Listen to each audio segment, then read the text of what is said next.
Olá, meus amigos, meus irmãos.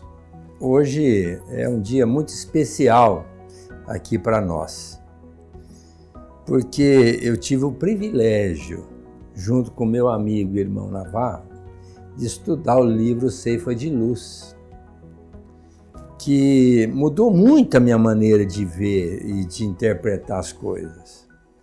Um repositório de sabedoria.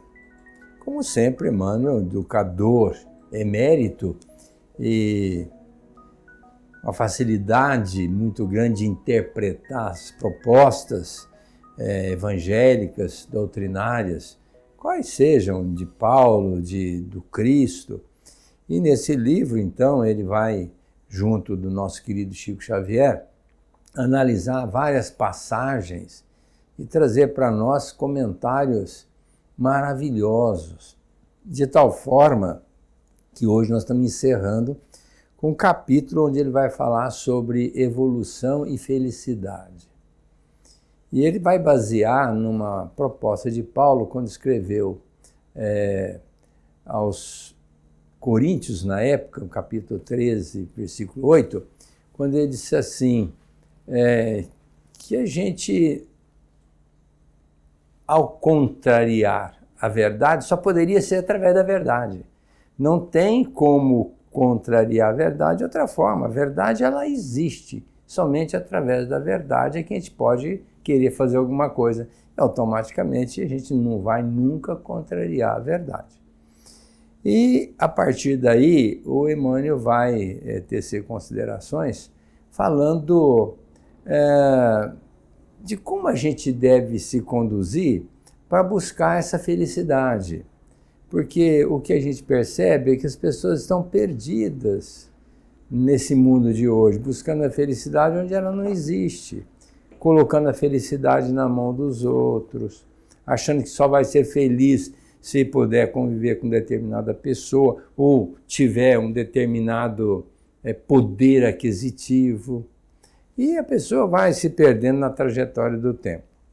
E a gente sabe que, segundo o Livro dos Espíritos, desde a pergunta 920, que fala que não existe uma felicidade absoluta, e no 922, então, o Kardec vai ser esclarecido pelo benfeitor que a felicidade, de uma maneira geral, essa relativa que a gente pode ter, vai ser em cima de uma condição material, quando a gente está satisfeito com o necessário para nós.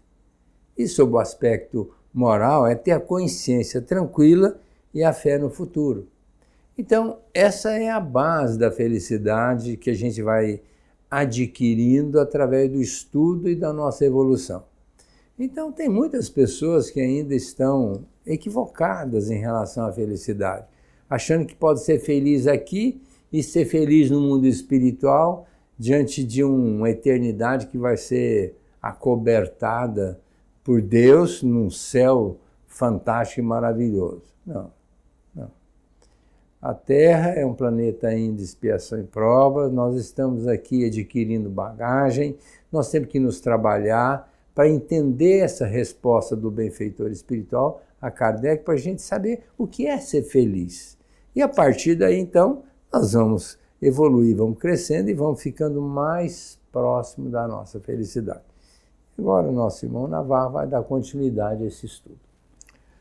E quem não quer, né, meus amigos, quem não quer ser feliz, né? Quem não quer viver um estado de felicidade?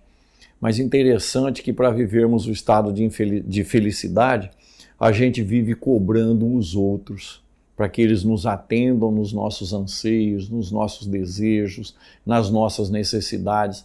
Então a gente acaba estabelecendo uma felicidade para nós consequente das ações dos outros, e isso está extremamente errado.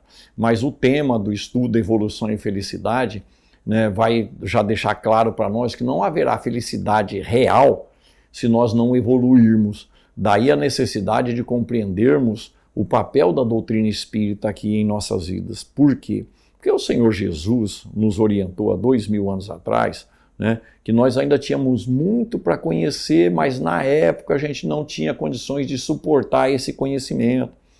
que o processo de reencarnação, de ida e volta ao mundo físico e ao mundo espiritual, nós haveríamos de amadurecer o nosso espírito e aí nos preparando para receber uma outra lição. E ele chama essa outra lição de Consolador, que haveria de nos esclarecer sobre todas as coisas, nos fazendo lembrar das coisas que ele diz. Ora, o Consolador é a doutrina espírita. E ela vem nos ensinar sobre a realidade espiritual que o Senhor Jesus não pôde falar. E ele cobrou Nicodemos, por exemplo, com relação a isso. Nicodemos, eu estou te falando da terra, que é o mecanismo da reencarnação, né? E você que é doutor da lei não compreende, e se eu te falar das coisas do céu, que é o mundo espiritual, e claro, de onde nós viemos e para onde nós vamos voltar. Então a doutrina espírita não poderia ser de outra forma, ela traz aquilo que é necessário nós compreendermos, utilizando-nos dos ensinos de Jesus, para sermos felizes aqui na Terra. E nós poderíamos aqui, né, o doutor já citou as questões 920, 922, vale muito a pena a gente se lembrar da questão 926, onde está escrito que a maior condição de felicidade aqui na Terra é daquele que precisar de menos coisas, né? Mas Kardec quando ele consulta os benfeitores espirituais a respeito da lei de Deus, e já tivemos oportunidade de falar aqui várias vezes, né? Onde está escrita a lei que rege tudo aquilo que existe, que é a questão 621, e os benfeitores vão dizer que está dentro da nossa consciência. Mas seria muito importante para nós entendermos essa questão da evolução e felicidade, nós voltarmos à questão 614 do Livro dos Espíritos. Por quê? A questão 614 dá início a toda a terceira parte do Livro dos Espíritos, que estuda as leis morais.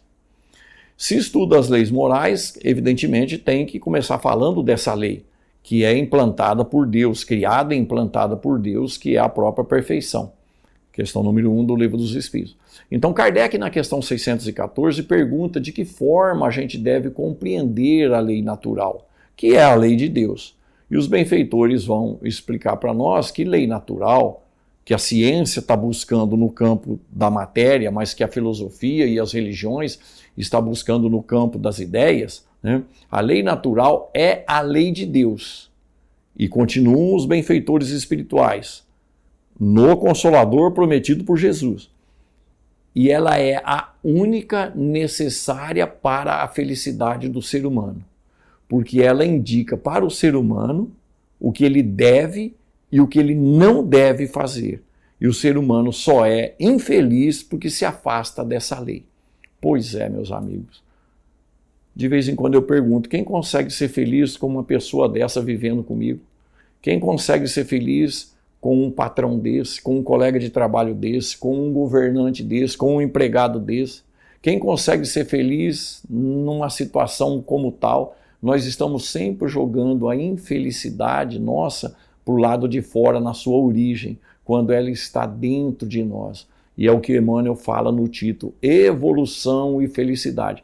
A felicidade nossa, portanto, ela sempre vai ser crescente na medida em que a gente evolui, porque a evolução é um trabalho crescente de desenvolvimento da nossa capacidade, do nosso entendimento, da nossa aceitação das coisas como elas são. E nós não aceitamos nem a vida que nós pedimos.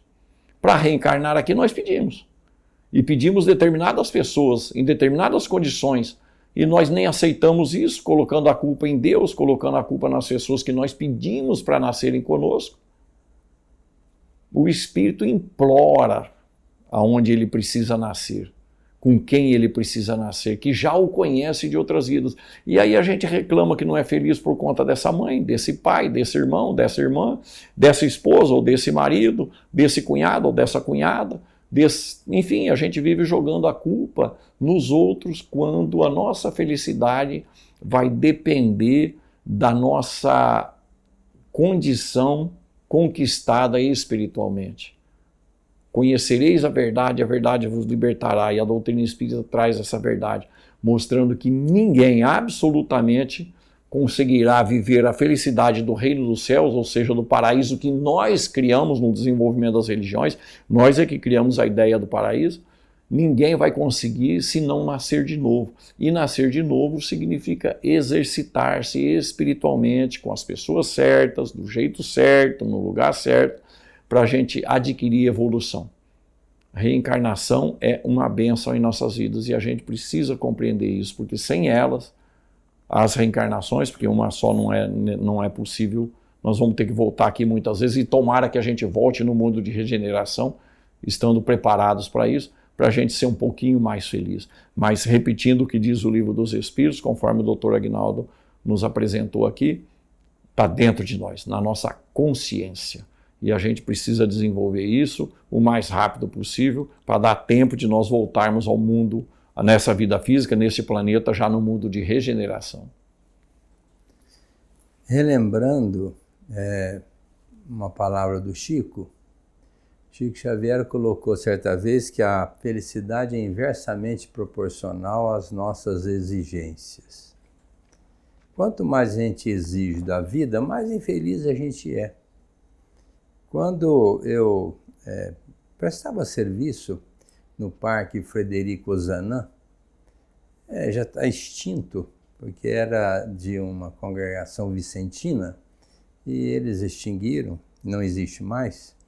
Eu conheci lá uma senhora, a dona Ana, que ela era sozinha, cardiopata, tomava muitos remédios, tinha artrite reumatoide, uma anemia terrível, já envelhecida. Eu chegava lá e perguntava: e aí, dona Ana, como é que a senhora vai? Doutor Aguinaldo, melhor impossível. E aquilo para mim era um impacto, né? Porque não tinha nada, morava numa casa cedida. Ela tinha um irmão que desencarnou, que ainda era uma companhia para ela. Vivia pela misericórdia das pessoas que levavam as coisas para ela comer. Com dores, cardiopata, vivia com a perna inchada e olhava para ela, estava branca, anêmica, e me dava essa lição: doutor Aguinaldo, melhor impossível, estou bem, graças a Deus. Olha, uma fé inamovível. Se eu perguntasse para ela, tivesse a coragem: a senhora é feliz? O que ela ia responder para mim? Certeza absoluta: doutor Aguinaldo, eu sou muito feliz. Agora, paradoxalmente, as pessoas mais bem aquinhoadas, se a gente perguntar, elas vão dizer o contrário: não sou. Por causa, que o Navarro já citou, por causa do governo, por causa do imposto, por causa dos empregados, porque... E vai arrumar mil desculpas para dizer que é infeliz. O Richard Simonetti perguntava para ele uma vez como é que a gente faz para ser feliz no casamento. Ele respondeu: sendo feliz antes. Porque ou você é feliz com você, ou você não vai ser feliz com ninguém. E nem em casamento, nem com os filhos, nem com ninguém. Porque a vida é uma cobrança. Tanto é que Jesus deixou: a minha paz eu vos deixo, a minha paz eu vos dou. Não vou lá dou como a dá o mundo. Essa paz que a gente busca, essa felicidade que a gente busca aqui no mundo, não. Ele mesmo disse: meu reino não é desse mundo. Porque o reino de Jesus, por que ele falou que o reino dele não é daqui? Porque ele reina sobre pessoas perfeitas, maravilhosas, pessoas fantásticas. No mundo que ele vive lá é só coisa correta e certa. Agora, como é que o reino dele poderia ser aqui, onde tem as podridões, as nossas imperfeições e, por conta disso, as reclamações? Quer ver um retrato fiel da infelicidade? É reclamação. O primeiro tópico da resposta do benfeitor a Kardec é: você está feliz com o necessário. Para a gente viver mesmo, precisa de duas coisas: comida para você não morrer de fome, e roupa para você não andar peladinho, ficar meio complicado, né?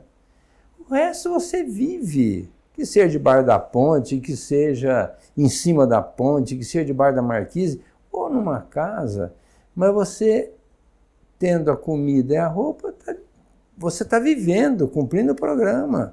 E talvez esse seja o melhor programa para você evoluir diante de tantas oportunidades que você teve que não logrou benefício por conta exatamente da sua insensatez.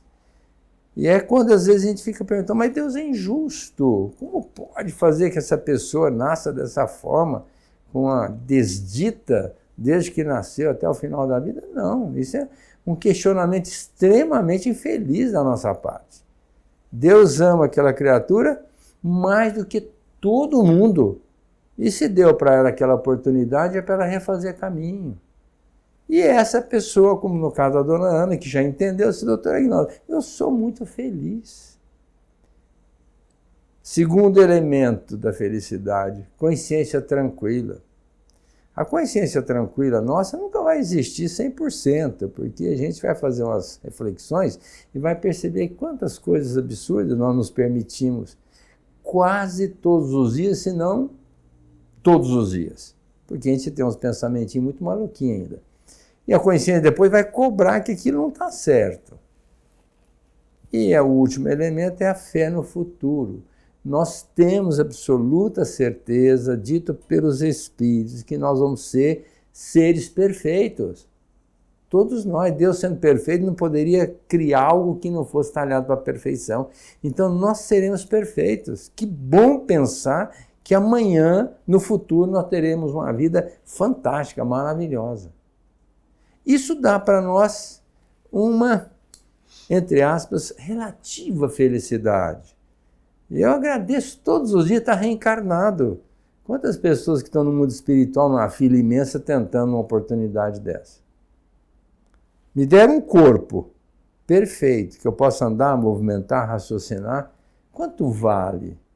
Uma família que me aconchegou. Uma profissão, uma oportunidade de convívio, o contato com a doutrina espírita. Que bênção, que benesse poder conhecer as informações dos espíritos. Ter convivido, em que pese pouco tempo, com Chico Xavier, que foi um apóstolo lídimo do Cristo aqui na Terra. Sabendo que ele fez tudo, escreveu tantas obras que nós vamos ter que reencarnar muitas vezes para poder lê-las e estudá-las. E ontem, Navarro, conversando com a Anete, ela é questionada e muitas pessoas fazem crítica ao Chico, que perdeu muito tempo escrevendo aquelas poesias. Por exemplo, Parnaso de Além Túmulo, deveria escrever um romance, consolar as mães. Olha, a poesia hoje é um grande elemento de tranquilização da nossa mente. A poesia dá um equilíbrio mental.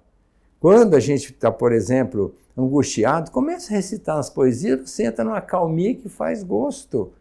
Então, o dia que nós entendemos que essas poesias que o Chico trouxe, de N autores, além de dar fidedignidade à doutrina e a psicografia, porque tem tudo a ver a poesia com o autor, no caso, foram os grandes poetas da antiguidade, também serve para nos tranquilizar. Porque quando eu estou preocupado com alguma coisa e às vias de dormir, eu começo a recitar as poesias. E ao recitá-las, eu durmo. Porque quando a gente não tem esse, vamos dizer assim, esse feeling, eu vou ficar pensando no problema, a adrenalina começa a crescer dentro do meu corpo, nas minhas células, e eu não vou dormir. Então fica uma sugestão, até para aquele que não dorme, que fica tenso, estressado, comece a decorar a poesia. E nesse momento, reverberar, fazer com que ela venha estar na sua mente e você possa estar naquela sintonia, você vai encontrar uma calmia muito grande. Quer dizer, essa felicidade está exarada no Livro dos Espíritos para todo mundo entender. Agora, cabe a cada um colocar em prática aquilo que a questão nos recomenda, que é 922. A gente não tem outra saída senão a pensar que a felicidade não é deste mundo. Por quê? Nós estamos num processo evolutivo, num mundo de expiação e provas. Então, o Kardec vai estabelecer para nós a linha de raciocínio para compreendermos que não dá para ser feliz ainda em função da condição moral dos nossos espíritos. A ciência tem se desenvolvido buscando dar condições materiais para a gente viver bem. Então são os progressos na área do transporte, na área da vida domiciliar com as características que a eletricidade traz, os equipamentos eletrônicos, o celular. Mas a questão não é da materialidade em si, é da forma como a gente utiliza as possibilidades que nós temos na vida de relação. Porque o que vai dar felicidade para nós não é ter muita coisa. Mesmo porque, tendo muita coisa, a gente já não vai poder conviver com muita gente. A gente vai ter que se resguardar porque vamos ter medo de perder aquilo que tem ou de ser tomado da gente aquilo que tem. Então, a questão é o aspecto moral. A ciência está nos mostrando, e aí a gente pode falar até da ciência psicológica, né, que está demonstrando que tem muita coisa dentro de nós, né, que está errado na nossa forma de pensar, na nossa forma de decidir em cima dos valores que nós alimentamos. Ora, a doutrina espírita vem para que a gente compreenda a natureza do nosso espírito. Compreenda que nós fomos criados simples e ignorantes para atingirmos a perfeição. E isso é um exercício que nós temos que exercitar, que executar todos os dias, na vida de relação. Não é possível adquirir a felicidade e a evolução sem a vida social. E o Senhor Jesus vai nos lembrar dos necessitados de nós outros. E hoje nós temos muito disso na nossa vida material. E nós não temos utilizado a vida espiritual nesse tocante, onde já estamos dedicando algumas horas da nossa vida para socorrer os mais infelizes.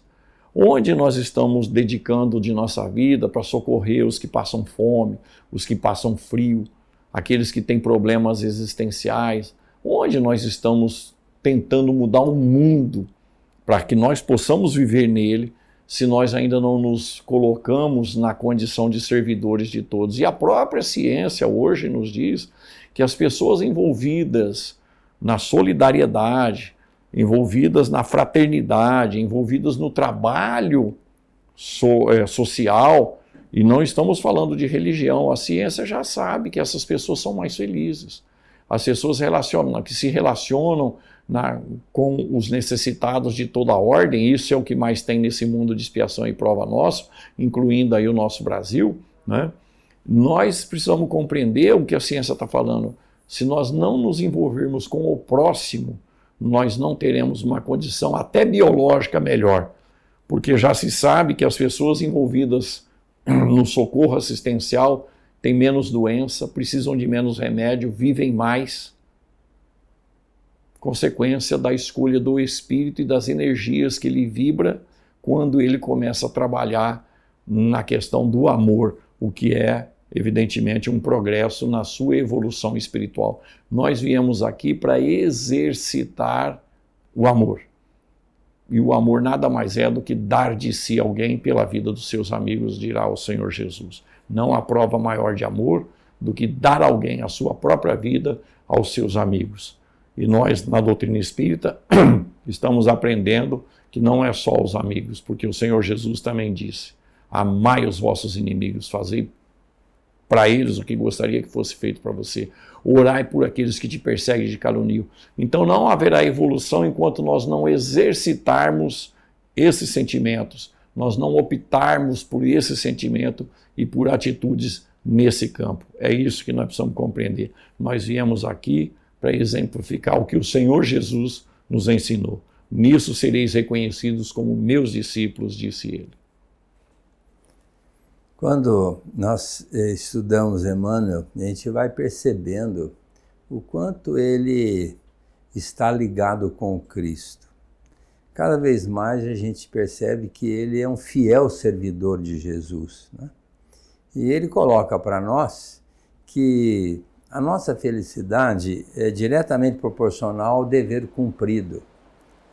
Quando Jesus disse: se não sois fiéis nas pequenas causas, que dirá nas grandes? Então a nossa felicidade, como o Navarro já colocou, não é desse mundo. Ela virá naturalmente em mundos mais elevados. Aí nós teremos uma felicidade plena. E uma outra definição dos benfeitores espirituais: a felicidade das grandes almas é de nos fazer felizes. Olha, às vezes a gente pensa assim, para eu ser feliz eu tenho que ter isso, aquilo. Os espíritos evoluídos já dizem o contrário, que a felicidade deles é fazer com que a gente seja feliz, né? Jesus deve ter saído da Terra muito feliz. Por quê? Ele já era feliz. E mais ainda, percebendo que cumpriu a sua tarefa. Agora, é lógico que se a gente pensar assim, mas ele continua esperando que a gente mude, sim, mas não vai chegar a tal ponto de ser infeliz pelas nossas incompetências, nossas inoperâncias. Porque ele deixou claro, eu venci o mundo. Lógico que venceu. Deixou uma mensagem para ninguém tocar. Você pode falar o que quiser, mas não vai mudar os postulados crísticos. E sem eles, nós não seremos felizes. O cumprimento do dever é exatamente isto. Nós temos deveres desde que nós nascemos. Primeiro, dever é de cumprir o que nós programamos. O programa está feito no mundo espiritual. E lá nós programamos, conforme a pergunta 860 do Livro dos Espíritos, para fazer o bem aqui na Terra. Nós não programamos nada diferente de fazer o bem. Agora, se a gente começa a fazer o mal, gera complicação. Então, se a gente vem e propõe a fazer o bem, fizer o bem, seguir na trilha do Cristo, nós estamos a caminho da felicidade, cumprindo o nosso dever de filho, de pai, de irmão, de esposo, de esposa, de cidadão. O dever de ajudar o outro, como Navarro já colocou. Quem cumpre o seu dever é inútil a Deus. Para nós sermos úteis a Deus, nós temos que cumprir o nosso dever, que é para o nosso bem, e ajudar o outro a cumprir o seu dever. Aí nós estamos sendo úteis a Deus, que tem os irmãos, nós, filhos deles, que são privilegiados pelo nosso cuidado, pela nossa assistência. Então, a proposta, conforme a pergunta 614, já citada pelo Navarro, é nos aproximarmos da proposta de Deus, de Jesus. Aí sim, nós estaremos a caminho da felicidade que será definitiva em nossas vidas. Por enquanto, estudar, aprender e vivenciar essas leis que vão facilitando a nossa vida, nos dando uma condição de felicidade relativa. Quero convidar vocês para estarmos estudando um outro livro nos nossos futuros estudos em breve. Logicamente que escolhemos um livro muito interessante, que é Palavras de Vida Eterna. Eu e meu querido Navarro vamos continuar estudando Emmanuel, os ensinamentos de Paulo de Jesus, das grandes almas, para nós minimizarmos as nossas inoperâncias e para termos uma vida mais plena. Um grande abraço a todos. Muito obrigado, amigos.